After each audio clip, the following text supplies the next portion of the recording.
Olá, pessoal. Vamos aqui iniciando mais uma aula da nossa disciplina de arbitragem e mediação internacional. Agora a gente vai começar o nosso ponto 5, né, que é o nosso ponto relativo à mediação e arbitragem no comércio internacional. Então, pessoal, vamos lá. De acordo com a International Chamber of Commerce, ICC ou ICC, Câmara de Comércio Internacional, CCI em português, as empresas optam pela arbitragem ao invés do contencioso judicial devido à sua neutralidade, caráter definitivo, aplicabilidade, flexibilidade dos procedimentos e a habilidade para escolher os árbitros. Bem, pessoal, nesse caso aqui, primeiramente, essa entidade, que é a Câmara de Comércio Internacional, inclusive em português a gente usa mais a sigla em inglês, como acontece com outras áreas também, né? Então, as empresas usam a arbitragem, preferem a arbitragem ao invés de um processo judicial comum, devido às inúmeras vantagens, né? A questão da neutralidade, poder escolher uma pessoa que realmente não tenha correlação com as partes, nem na sua nacionalidade. O caráter definitivo no sentido que, diferente de uma decisão judicial, uma decisão arbitral, ela não permite recursos que ficam aí anos e anos rolando nos tribunais. A questão da sua aplicabilidade, que tem a aplicabilidade a mais ampla possível. Os procedimentos da arbitragem são extremamente flexíveis, ou seja, as partes podem escolher a língua, a norma que vai ser aplicada, e definir uma porção de instrumentos processuais que não seria possível, por exemplo, num processo no poder judiciário. E bem como essa questão da habilidade de escolher os árbitros, né, que não existe no judiciário. No judiciário, você vai ter que trabalhar com o juiz que foi designado pela causa, muitas vezes até por sorteio, ou quando só tem um juiz para aquele tipo de causa naquela região, né. Então, para as empresas, tem muita vantagem a utilização da arbitragem. A mediação em menor grau, né, a mediação tem, assumido um patamar para a resolução de conflitos no comércio internacional maior agora, mas aí a gente vai falar no finzinho desse ponto. Bem, pessoal, a edição de 2015 da pesquisa Improvements and Innovations in International Arbitration, da Queen Mary University of London, confirma que a arbitragem é o método preferido para resolver disputas transfronteiriças entre empresas. Bem, essa pesquisa é bem interessante, porém, notem que essas pesquisas que envolvem a questão da utilização da arbitragem, elas têm muita dificuldade de obter dados. Devido ao quê? Devido à questão da confidencialidade, né? Já falou isso aqui na primeira unidade. A arbitragem é um procedimento que as partes podem escolher que seja confidencial, ou seja, que o público não tenha acesso a dados. Então, como é que eles fazem essas pesquisas? Eles fazem essas pesquisas entrevistando determinadas empresas e perguntando qual é o método preferido que elas têm para resolver conflitos. E a maioria delas aponta a arbitragem. Mas, assim, não tem como a gente definir, vocês podem até procurar algumas pesquisas nesse sentido, diz: "Não, eu quero fazer um artigo científico falando da arbitragem, eu quero saber, por exemplo, em relação a conflitos de empresas, quantos por cento são resolvidos no poder judiciário, quantos por cento são resolvidos através de arbitragem, quantos por cento são resolvidos através de mediação?". Não tem dado exato em relação a isso, devido à questão da confidencialidade da, eh, da arbitragem e mesmo da mediação, né. Então não tem como definir uma quantidade exata. Tem como saber, em determinado grupo de empresa, qual é o método preferido por elas para resolver conflitos. E aí é que eles apuram que realmente é arbitragem.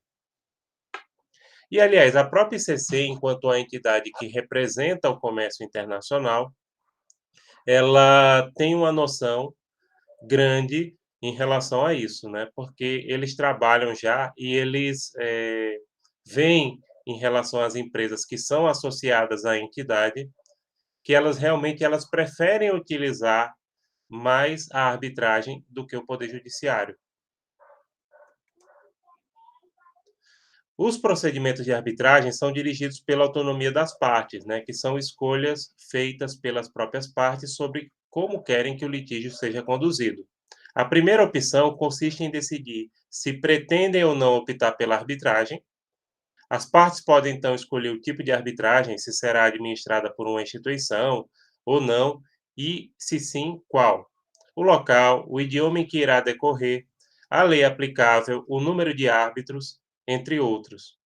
As partes podem escolher os árbitros ou acordar no método de sua seleção. Bem, pessoal, então, primeiramente, a gente tem que pensar o seguinte: a arbitragem, como a gente já estudou isso na primeira unidade, ela trabalha em cima da autonomia das partes, ou seja, são as partes que vão definir como essa arbitragem vai acontecer, né?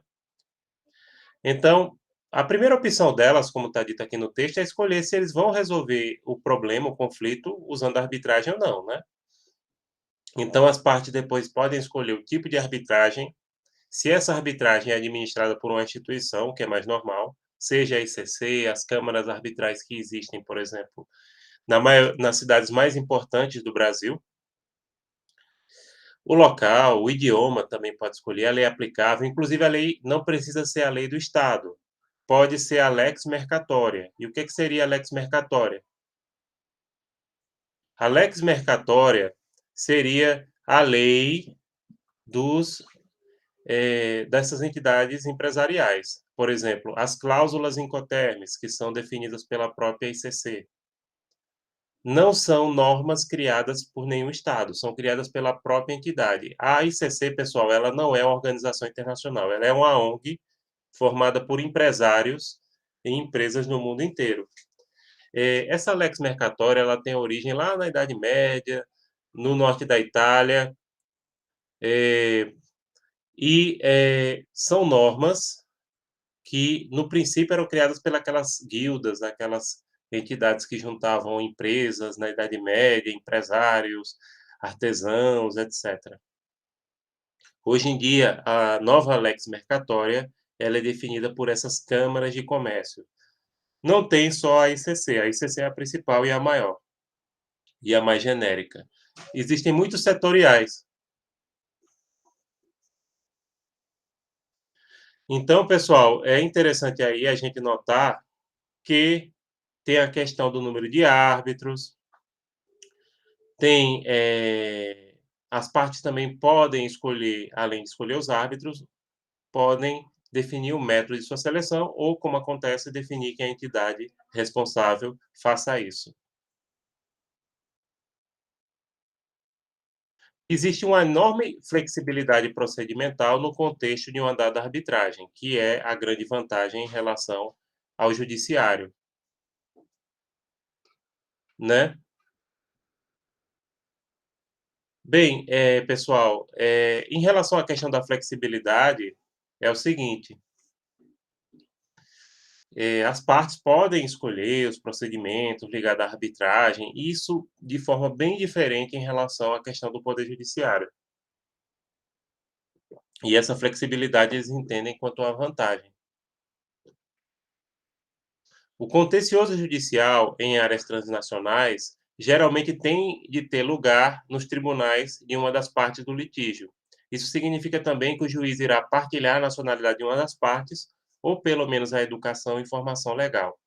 A parte ou partes opostas podem sentir alguma discriminação ou estranheza. Nesse caso aqui, seria o seguinte: se a causa fosse dada entrada, por exemplo, conflito entre duas empresas, uma empresa do Brasil e outra dos Estados Unidos. Se essa causa fosse julgada por um juiz do Poder Judiciário americano, a parte brasileira poderia ser prejudicada ou pelo menos se sentir prejudicada. Por quê? Esse juiz americano ele tem a mesma nacionalidade daquela empresa, que é uma parte do processo, e aí ele pode ter uma tendência consciente ou inconsciente de beneficiá-la. E também a empresa já sai numa vantagem porque ela já conhece a cultura, não só a questão da língua, né? Porque em inglês, uma grande empresa brasileira vai ter pessoas que falam inglês muito bem, obviamente, né? Mas a própria questão da cultura, do entendimento legal, isso é uma vantagem. Já, por exemplo, se for arbitragem, por exemplo, vamos pegar a questão da ICC. A Câmara principal de mediação e arbitragem da ICC é em Paris. Aí percebam, lá eles podem designar árbitros franceses, que aí nem seriam brasileiros e nem americanos. Então as partes se sentiam mais uma questão da neutralidade em relação ao julgador, porque ele nem é de um país e nem é de outro. Percebo que é possível essa neutralidade no sentido da nacionalidade, não da decisão, né, a decisão a gente chama de imparcialidade, que nem a gente vai falar, já falou isso na primeira unidade e vai voltar a falar aqui também. A arbitragem internacional é neutra em nível de nacionalidade, quando eu falei: "Olha, pode-se escolher o juiz que das partes que não tenha nacionalidade nenhuma das partes em conflito". Então, um conflito entre uma empresa americana e brasileira, um juiz francês, ou entre uma empresa chinesa e uma brasileira, um juiz americano, um árbitro, melhor dizendo, né. No sentido em que não precisa existir uma ligação entre o local de residência de nenhuma das partes e o local da arbitragem. As partes podem escolher qualquer lugar para arbitragem, qualquer lei aplicável e qualquer idioma para arbitragem. Então, no caso da arbitragem, essa flexibilidade é extremamente interessante, porque pode trazer essa neutralidade nível nacionalidade, escolhendo um juiz que não tenha relação com a nacionalidade de qualquer das partes em conflito. Então, pense, uma empresa brasileira tem um conflito com a empresa chinesa na área de comércio. Então, eles podem definir lá a Câmara da ICC em Paris para resolver o conflito, podem definir que o conflito seja resolvido em inglês, como é o mais comum. A lei aplicável, eles podem definir a lei, por exemplo, não quiser pegar a legislação chinesa nem a brasileira, a chinesa, pelo amor de Deus, é uma mistura de civil law, comunismo e confucionismo. Mas eles têm, um banco de dados em inglês disponível na internet para consulta, tá, se vocês quiserem pesquisar a legislação chinesa. Bom, pessoal, o poder das partes para escolher os árbitros é uma grande vantagem da arbitragem. Inspira confiança em quem decide e assim no processo em si. Além disso, significa que o litígio será apreciado por indivíduo com as qualidades técnicas ou os conhecimentos jurídicos necessários. Então, essa questão da escolha do árbitro é extremamente importante, não é possível no Poder Judiciário. Isso realmente traz confiança para as partes. E veja só, aí as partes, por exemplo, podem escolher uma pessoa tanto que tenha qualidades técnicas, que não tenha, por exemplo, formação jurídica específica. Claro que, como a gente já falou aqui, para a pessoa trabalhar como árbitro ou como mediador, tem que ter curso de formação específica, né, nessas áreas que dão a noção jurídica mínima. Mas, por exemplo, no conflito de comércio internacional, pode escolher um profissional da área de comércio exterior, que aí ele vai ter qualidades técnicas para analisar o tema, muito mais do que um juiz togado, sem querer desmerecer a formação do juiz, né, porque geralmente são pessoas que estudam bastante e, como vocês sabem, fazem concursos que são extremamente concorridos, né, até pela questão remuneratória, que é uma das carreiras públicas que tem a maior remuneração no Brasil, né, junto com a diplomacia. Então, pessoal, e aí, essas qualidades técnicas também pode ser, por exemplo, na área de engenharia, se é um conflito relativo a uma construção, então pode escolher um engenheiro. Se é uma questão de saúde, pode escolher um médico, apesar que, francamente, eu não recomendo não, porque os médicos, me desculpem, tendem a ser corporativistas. Então há um corporativismo grande, aí é melhor escolher um terceiro profissional que não seja da área, mas que tenha conhecimento, né. Ou realmente os conhecimentos jurídicos necessários, se for, por exemplo, uma questão simplesmente contratual. Então, pessoal, geralmente, as câmaras arbitrais, elas têm pessoas das mais variadas áreas do conhecimento, que têm uma expertise para resolver conflitos. E aí você escolhe essas pessoas, muitas vezes não é simplesmente: eu vou escolher alguém que é da minha amizade, né. Não, não é isso, entenderam? É escolher alguém, por exemplo, que tenha a capacidade técnica ou jurídica suficiente para resolver aquele problema. Quando apenas irá estar presente um único árbitro, as partes tentam acordar no indivíduo, sem que tenha de haver um processo de seleção. Quando são 3 árbitros, cada parte escolhe um coárbitro e o presidente é nomeado através de um processo de seleção. Como alternativa, as partes podem preferir que sejam os coárbitros a determinar quem será o árbitro que preside. Primeiro, acho que vocês não conheciam a expressão acordar além de despertar, né? Então, acordar aí é no sentido de combinar, de entrar em acordo para quem vai ser o árbitro. Então, no caso, quando é um indivíduo só, não tem muito problema. Quando são 3 árbitros, o que que acontece? Cada parte do conflito escolhe um, e um terceiro é nomeado pelo processo de seleção, ou às vezes pode ser eles mesmos, os coárbitros, que foram escolhidos, indicar o presidente, né, ou até mesmo a entidade no qual eles são filiados. É comum dizer que a arbitragem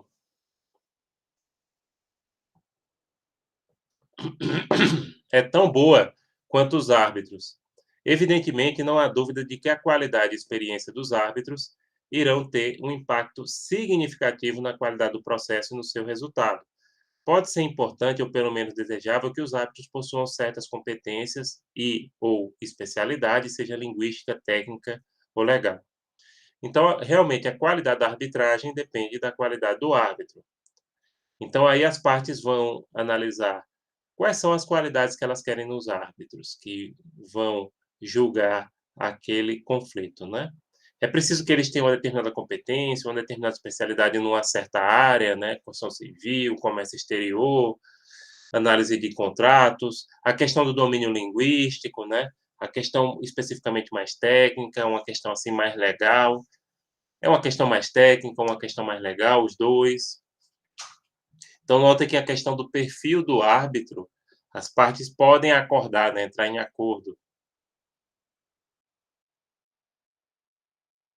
Todos os árbitros devem ser e permanecer independente das partes e imparciais ao decidir o caso. Nomear o árbitro adequado em situações em que as partes não conseguem chegar a um acordo sobre os árbitros é uma das funções centrais para qualquer instituição arbitral. Bem, pessoal, nessa questão aqui, percebam o seguinte: o árbitro ele pode e deve ser imparcial.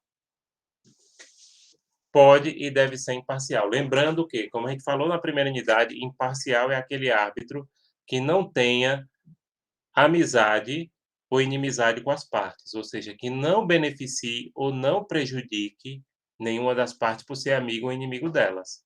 A imparcialidade é diferente de neutralidade. Essa neutralidade, como a gente já falou aqui, pode ocorrer na nacionalidade quando você escolhe um árbitro que não esteja ligado a nenhum da nacionalidade das partes envolvidas no conflito. E, inclusive, ajudar a nomear o árbitro mais adequado para aquela causa é um dos papéis que a Câmara de Mediação e Arbitragem, no caso da ICC, deve realizar. A arbitragem pode ser mais rápida e mais barata que o contencioso em tribunais, né? Árbitros com experiência desenvolveram perícia na elaboração de procedimentos que maximizam a eficiência do tempo e custos, minimizando o rompimento dos negócios comuns de partes envolvidas em procedimentos arbitrais. Olha, como ele chamou a atenção, inclusive acho que eu falei isso na primeira unidade, eh, a arbitragem, pessoal, ela tende a ter um custo menor. Ainda que o custo inicial pode parecer alto, mas se você analisar o tempo, o fato de que você não vai ter recursos ali que podem arrastar nos tribunais superiores o processo durante anos, e principalmente quando as partes têm um relacionamento mais contínuo, aí é interessante a arbitragem e ela pode realmente reduzir custos, na medida que permite uma solução mais rápida. Agora, em relação a essa questão, quando as partes têm um relacionamento de longo prazo, né, é mais interessante a mediação, porque a mediação trabalha mais os aspectos psicológicos, como a gente vai falar no final desse ponto. E aí, pessoal, a arbitragem é rentável porque a velocidade relativa da arbitragem, comparada com o litígio, mantém os custos dos advogados mais baixos. As partes geralmente pagam menos a longo prazo pela arbitragem do que se levassem seu caso para as cortes nacionais, né? Porque, como a gente falou aqui, na medida que existe essa possibilidade de ingressar com recursos para tribunais superiores, então aí você vai ter que pagar os advogados para ingressar com recursos para trabalhar naqueles tribunais superiores. E aí, como a arbitragem ela é muito mais rápida, então Isso aí diminui o custo da mão de obra em relação aos advogados, porque também não pode esquecer que na arbitragem não é obrigatório, mas você pode constituir advogados.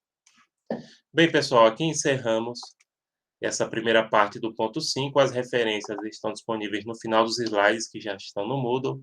Aqui, basicamente, é o site da ICC Brasil, tanto em relação à arbitragem quanto à mediação. Tem disponível em português. Se vocês quiserem pesquisar também, tem disponível em inglês lá no site oficial da instituição. E bem, pessoal, é isso. Muito obrigado por vocês. Agradeço a atenção de sempre e, como sempre, fico à disposição de todos vocês. Né? Fico à disposição de vocês para resolver qualquer coisa, qualquer dúvida. Então, um grande abraço e até mais.